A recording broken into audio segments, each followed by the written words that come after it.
Hey everybody, this is Rydo and we are back with another Hearthstone recording. We need to get 3 victories with the Hunter. If we don't get it in this recording, I'm gonna give up because this is recording number 3 of this session and we are running out of things to talk about. I barely can go 3 episodes talking. And remember when I first started this channel and I talked on every game I was playing? Well, that was because I was only playing like 1 game per day, or maybe 3 or 4 episodes of 1 game per day. And now it's gotten so much more. And so now when I cover other games, I rarely even mention the other games I'm covering. I will say in Lego Batman 2, some of the conversations I was talking about were of a slightly more mature nature than probably is alright. I mean, I think it's alright, but I could see parents going, why are you talking about how there's a scene in Teen Titans with a naked brother and sister in this kid's game of DC Batman? And I'm like, well, you know, that was my whole point. Is why was that a scene in Teen Titans in the New 52? And I guess I didn't say their age. They're like 18. So I mean, I don't know. Maybe I just think that's weirder than most, but today, I don't think so. I don't have to be a princess. I wouldn't buy that argument. But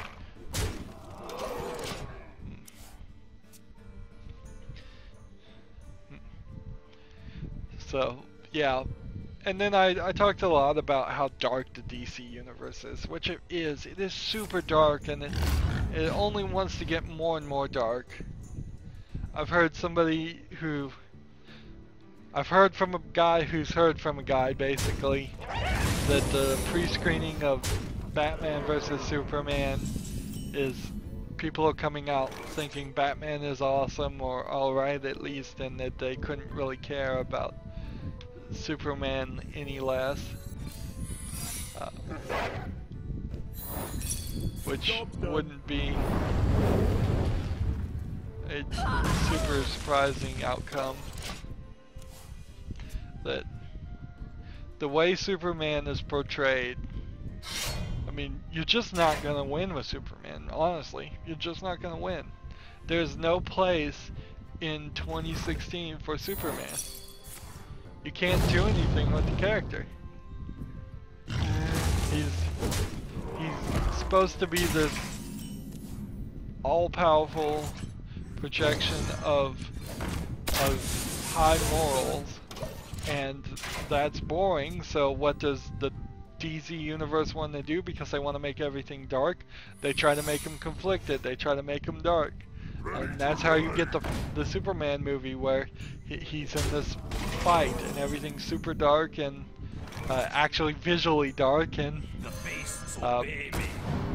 he destroys half a city with it in the process. Job done.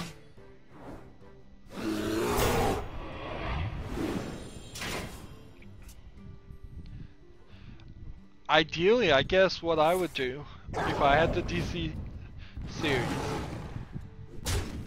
is you have what you can do is you can just kill Superman immediately. Death of Superman right off the bat. Get him out of the picture. Or just ignore him. Like Supergirl, the TV series, tries to do. Just not have that as an existing issue at all. Maybe I should have played that. I don't know. Whenever a friendly beast dies.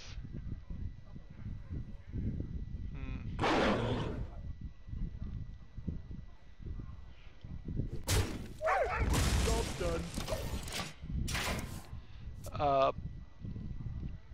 So get rid of Superman, get rid of Batman. Keep them in their own separate things. Then you can have a decent story, I think, with Wonder Woman, Flash, Supergirl, Batgirl, Aquaman. You can have all of them show up and actually do something. Let's see. What are we gonna do? I think we just have to do this, don't we? Yep. Just lose. That's what we're gonna do. We're just gonna lose. I've been outplayed here.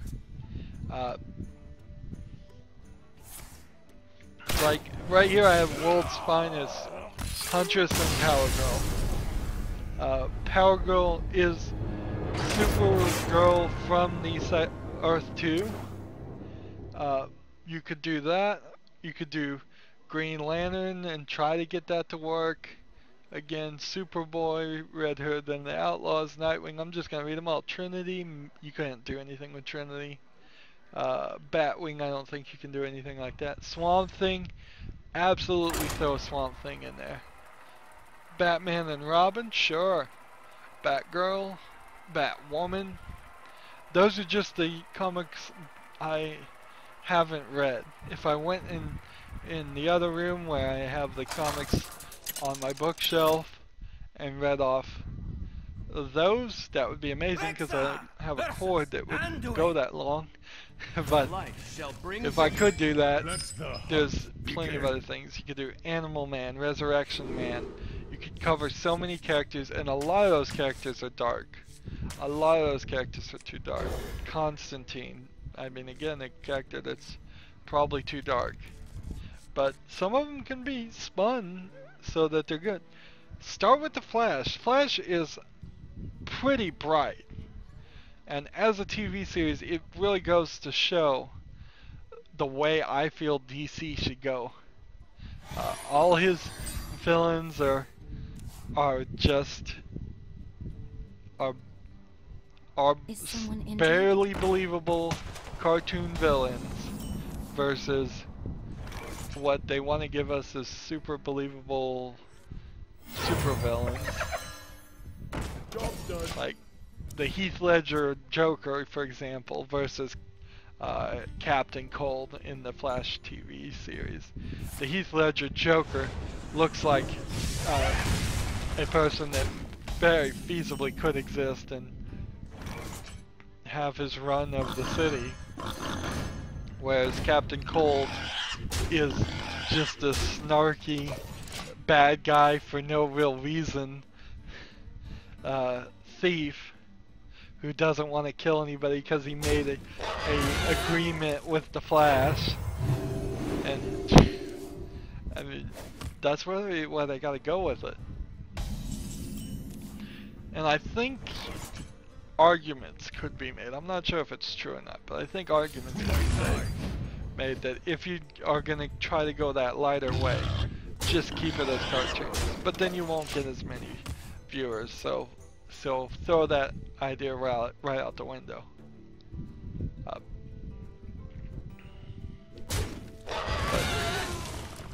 yeah, if I was going to do the DC universe, I would probably try to go in a completely different way with it. I would do a full-on Star Trek reboot. I would blow up Metropolis, blow up Gotham City. I would have this be in a world where anybody who's gonna bring any darkness to the universe is just immediately knocked out.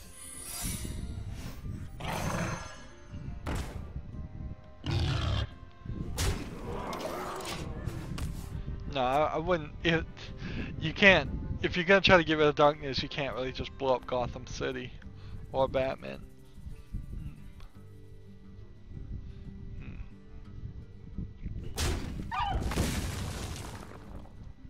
What I would do is I would go probably the full Star Trek reboot and say it's in a new timeline, new parallel universe, start it. Let's just start it off on the right foot.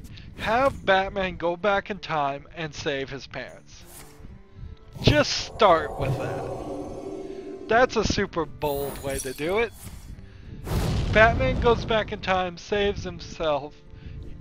Batman never exists. Consequently, the Joker never exists, and none of the other supervillains exist or they pop up and they're dealt with in a much better manner, and because they're dealt with in a much better manner, they don't become these supervillains that stay around forever. And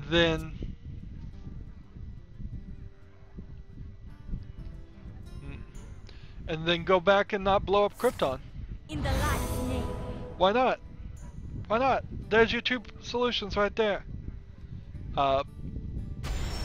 You have somebody with the ability to go back in time, think they're doing the right thing, and they stop Krypton from exploding, and because they stop Krypton from exploding,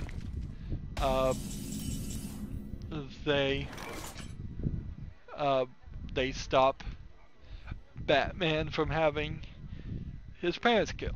And in fact, all you have to do is one, and the other can solve itself kind of nicely, because what you could say is that Krypton doesn't blow up. Because Krypton doesn't blow up, that means Supergirl comes to Earth not to take care of Kal-El or anything like that. She just comes to Earth as a visit, and the Kryptonians know that Earth needs protection, and so some protector comes and protects them. Or even you could throw the Green Lantern in there. Whatever Green Lantern was in charge of that sector before, which there was one, he wasn't a human. True Green Lantern fans would know the number of the sector that Earth is in, but I don't. So I'm not a true fan. But yeah, if you have Krypton not blow up, then that doesn't distract the Green Lanterns. The Green Lanterns come to Earth, stop the crime. Batman never gets created. Superman never gets created. You're in a Earth 3, 4, 5, give it any number you want, and then you're good to go. Then you can focus on all the other characters without those two having to be an issue at all. And it's not even a sad thing. It's not even we honor Superman and his view. It's in this universe those people simply don't exist.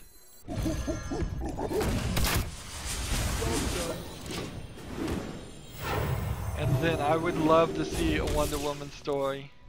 I'd love to see a Flash story. Yeah, I've said that, but I'd love to see Huntress and Power Girl. In the light's name. I'd love to see, is it Miss Marvel? No, that's in the Marvel universe. I'd love to see that too, but that's not anything. They're gonna do a Y the Last Man TV series or movie at some point, they say, which will be slightly interesting, but has no real. It's not gonna ever have any real connection to the DC or Marvel universe. Well, this will be interesting. Can we pull this off? 246. Kill this one.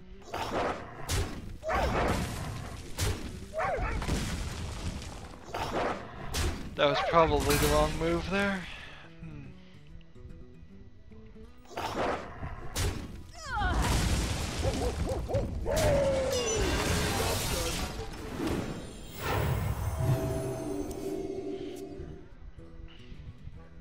But yeah.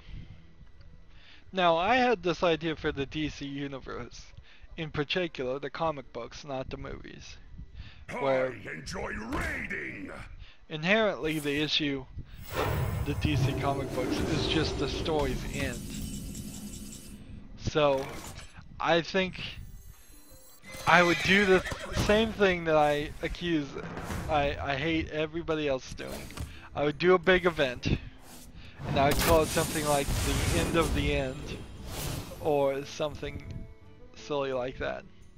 And in that, I would start the story on like a camera behind the guy who's writing, and you would see that there was a guy that wrote the end at the end on a piece of paper.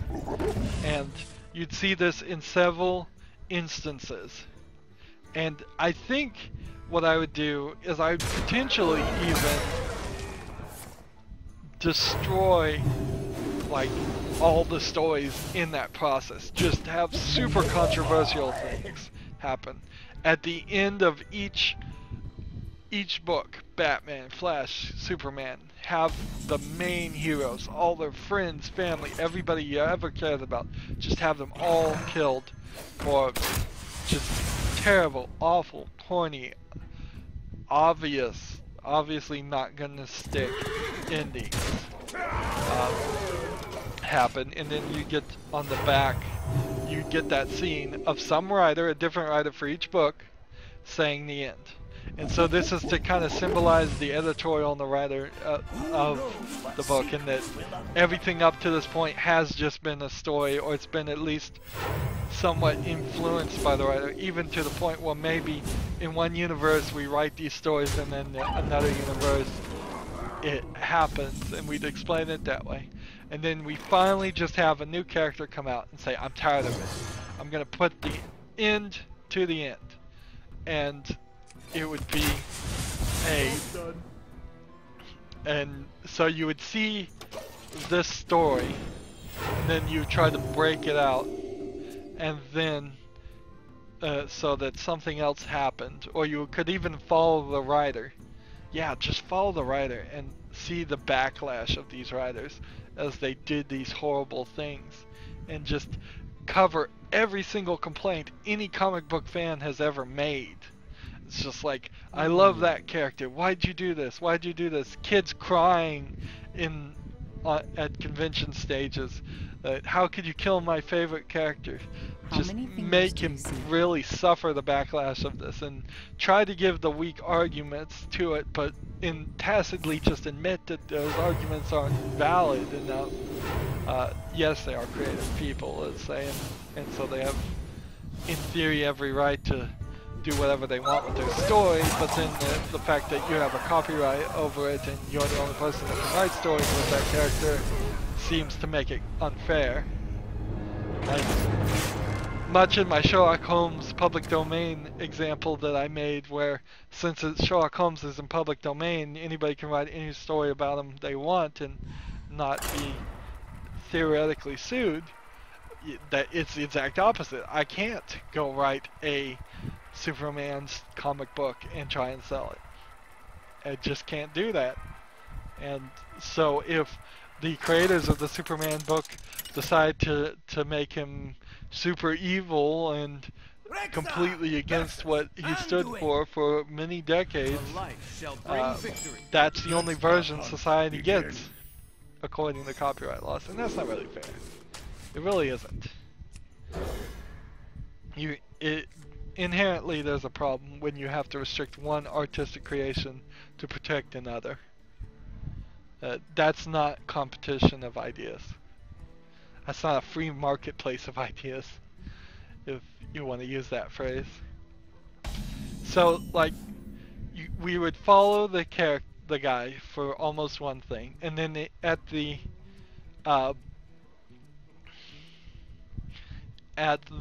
end of the second issue, I would have the writer, again, almost exact same thing. He's at his desk where he wrote the end at the beginning of that, at the end of the first issue, and he's just slumped over dead. I don't think it should be violent. I don't think he should be bleeding and pull or anything. And so we're seeing this from the eyes of somebody who's killing the writers who are ending the stories here. Just saying, I'm not going to let these people influence and end the stories anymore. There is There shouldn't be an end. There should never be an end. The stories must go on, type stuff. Oh, and keep on doing that, and keep on doing that, and keep on doing that. And then, and that would be,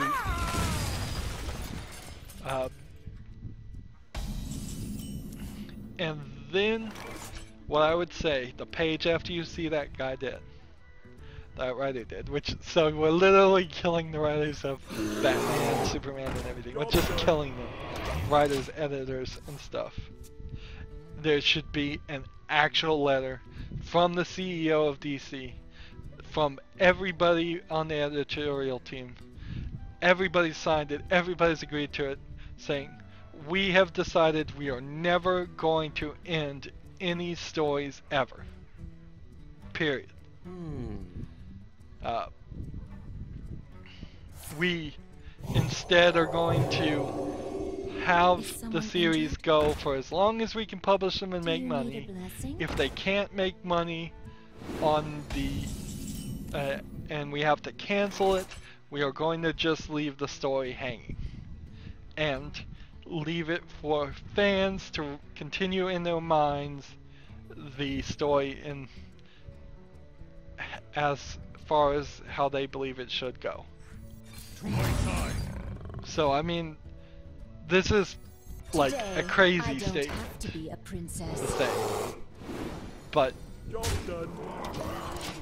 just to say we're never gonna use the phrase "the end" again, because that's what actually happens in a lot of DC comic books. It just says the end, and then the next issue, it may be completely different. It may be the characters redrawn, nothing that's happened up to that point.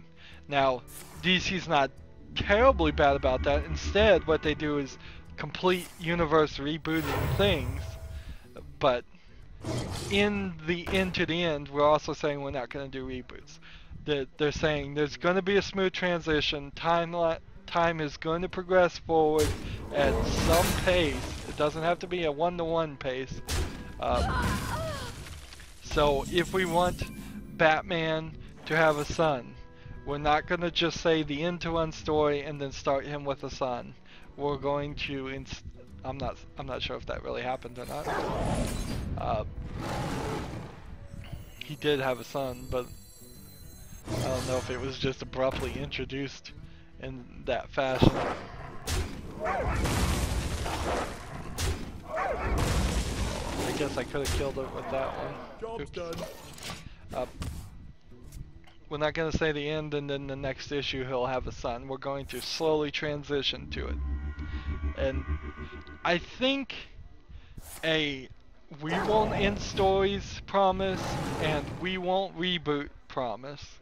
No reboots, no ends type stuff. If you can just make that your core value in your story as far as DC, you can put out almost any garbage as the story and people will be alright with it. As long as the garbage doesn't run too long, as long as you can eventually think of something else interesting to put on there, you can do almost no wrong. Just as long as you don't get too finicky with it. Art is subjective. Answer the call of the light. So the problem is the abruptness. If I go and watch a 3-hour black and white film and then in the last 5 minutes I say, I don't like this last 5 minutes of black and white, that's my fault. What do I expect? It's been black and white the whole time. You have the artifact. In the same way, if I'm gonna go ahead and kill these guys.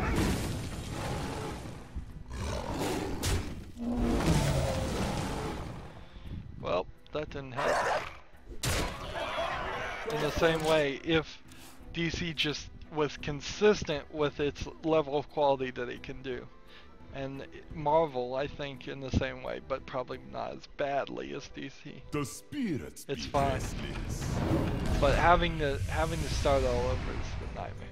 I'd still be reading DC comics right now. I'd be totally into it if they didn't cancel half their books and just like abruptly end them.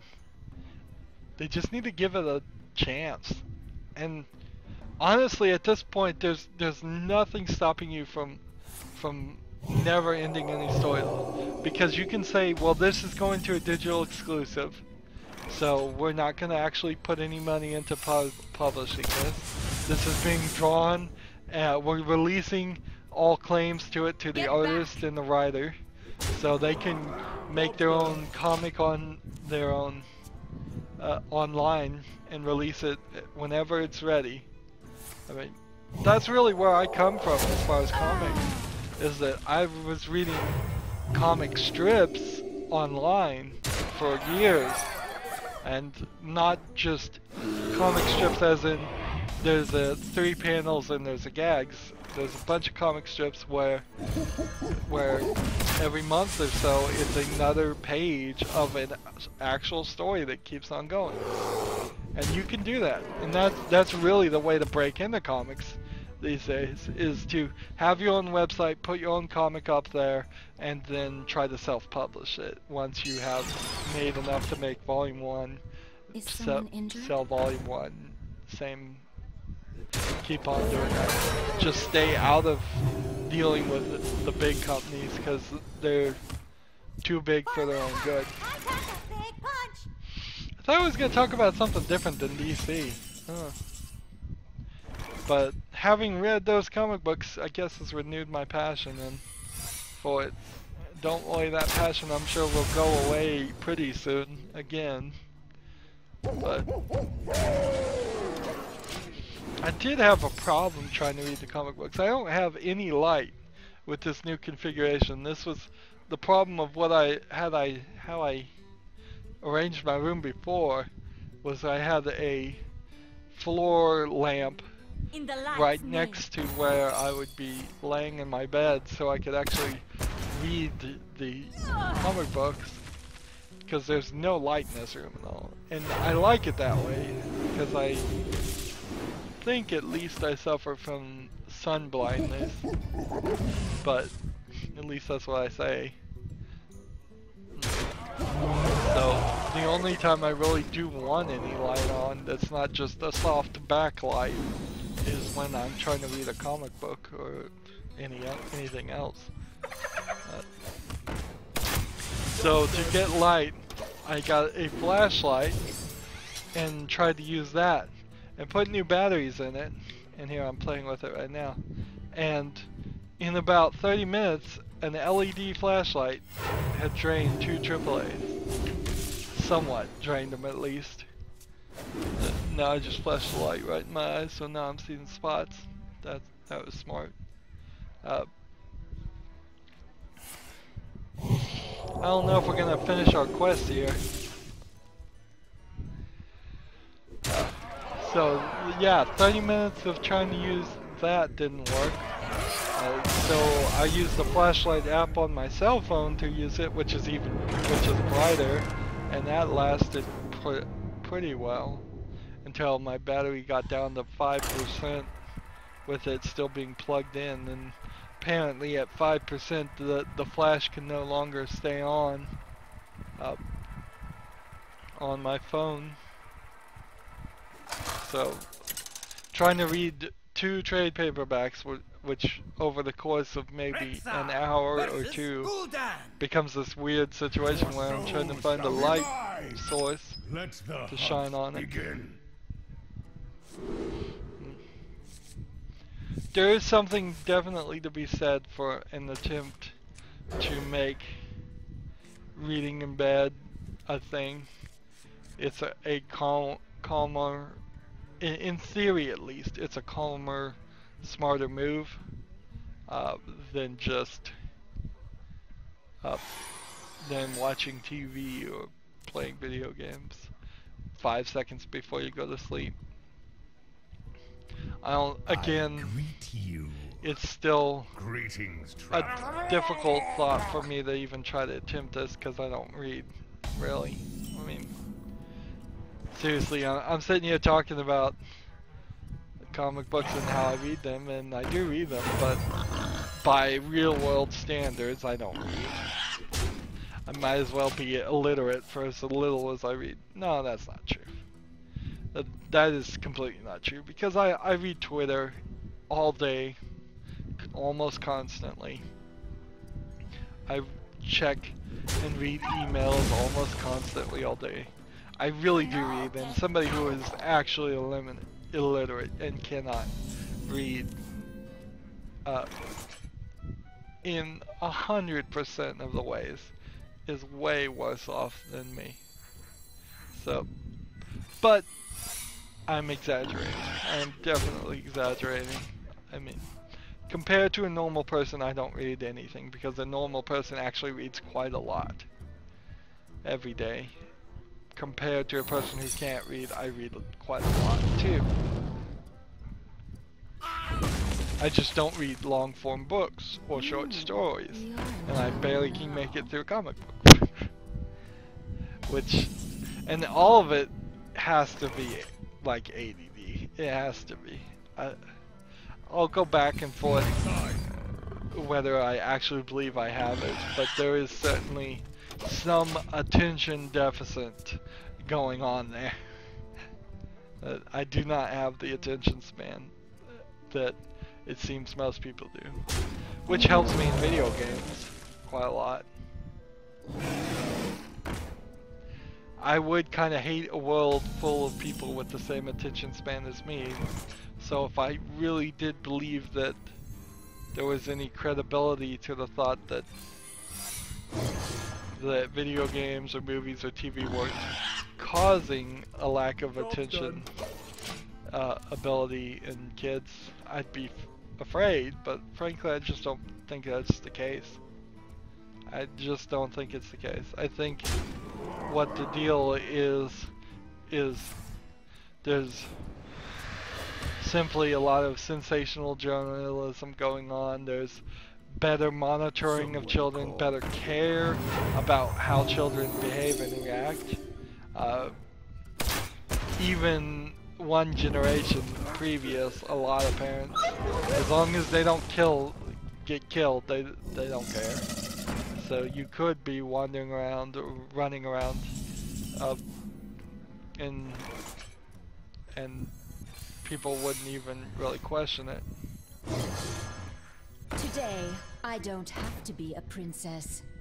Let's see, do we want to try and get rid of something? I guess not. But there's a lot more open spaces and playgrounds and parks and forests that more outdoorsy people could interact with, and if you are a person who likes to wander and not sit down and read books, because you don't have any attention span for that, you could go out in the forest and wander around and be random and off the wall and nobody would even notice. Nowadays kids are mostly locked up in their houses, schools, or childcare. There's no place for them to go. They send them to a playground at best on rare occasions.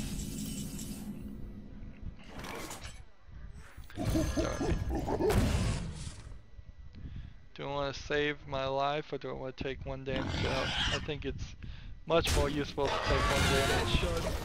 Save a life, actually.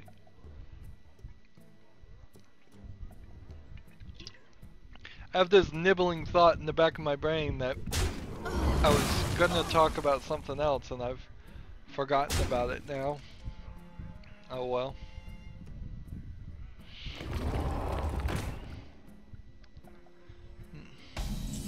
I don't know what it really could be.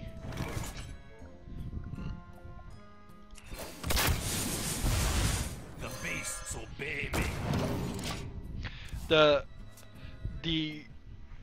One of the actors in a British comedy just died, and he played this.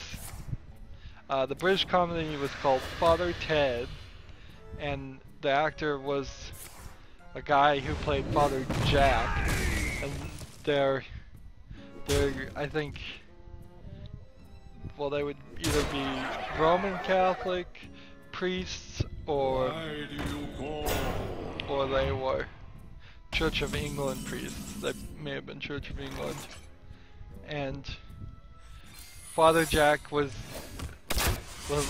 this silly character where his hair was always messed up and he had this wild like eye and a scar, and he would just cuss crazily, and they would all just have to take care of him, and he was incapable of taking care of himself. He was really funny and best. And the sad thing is that it would have been totally. They made jokes in that series that he was dead, and then he would just get up and start moving again, and he goes, "Oh wow, he is alive." And now that he's dead, the actor's actually dead. The comedian in me wants to make a joke like that, but the human being that may be inside of me, I guess, tells me that that's probably not an appropriate joke to make. And you shouldn't joke about people's dying. Which is totally something I would do. And honestly, if I kick the bucket tomorrow, I hope everybody makes a joke of it. At least you'd remember me then.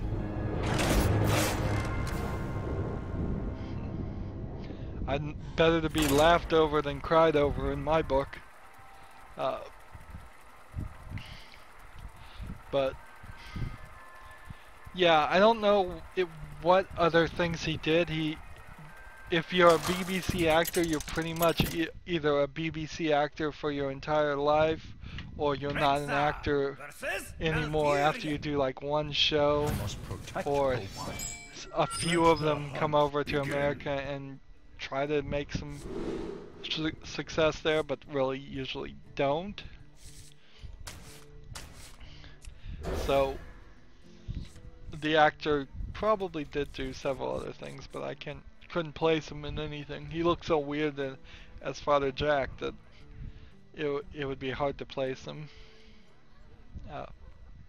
There's like the actress who played Rose in the new Doctor Who reboot. She has been in several other BBC things that you probably wouldn't have seen or ever heard of.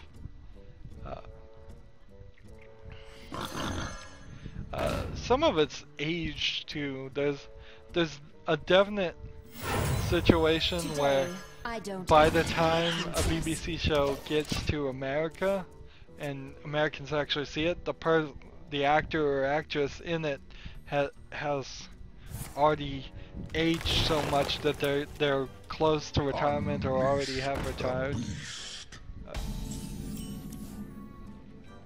And unleash the beast.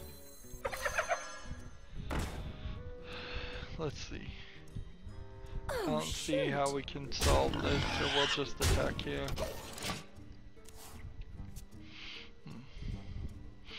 There are some really good BBC shows, but then a lot of them get cancelled. A lot of them start like any TV show. A lot of them start real strong and then change after the pilot. Personally, my experience has been a situation where I've liked the pilot and then it's changed, and I've noticed that a lot more than series where I've disliked the pilot and then it got better later. That's probably because I didn't watch the pilot when it first came out for most series. So I must safeguard. Usually if a series is going good, it's the second or third series before I even start watching it. There's a couple of things coming out around in March that might be interesting in that fashion.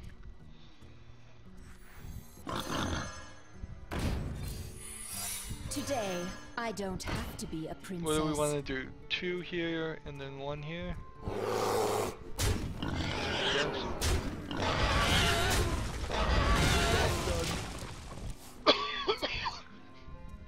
Excuse me.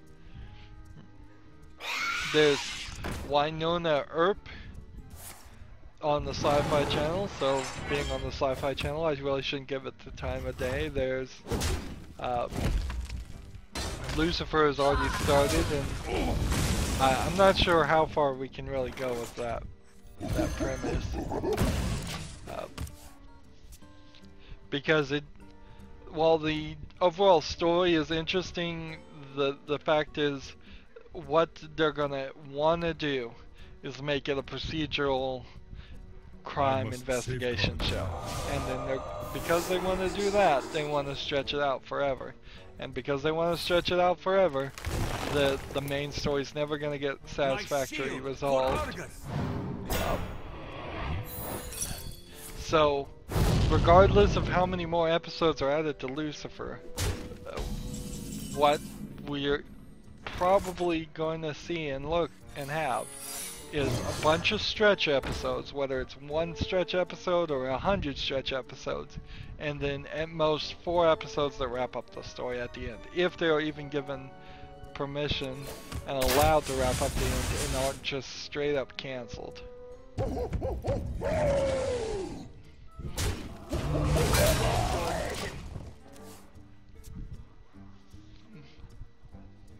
So yeah. So the prospects don't look good for Lucifer, really, when you look at it from that perspective. What is it? Once Upon a Time is going wild again. I think I probably should look at the season by season breakdown of Once Upon a Time and see how much of that is actually good, because I think it's probably shockingly low. Of how much is really going there. It's jumped the shark as far as its power ranking.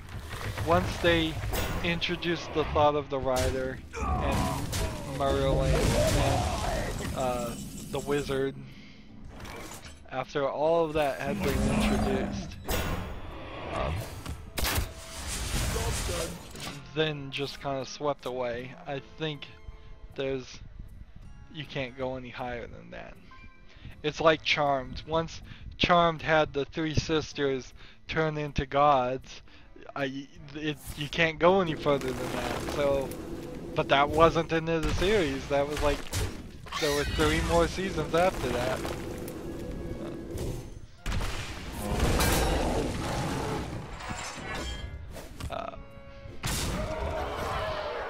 What else might have a chance here?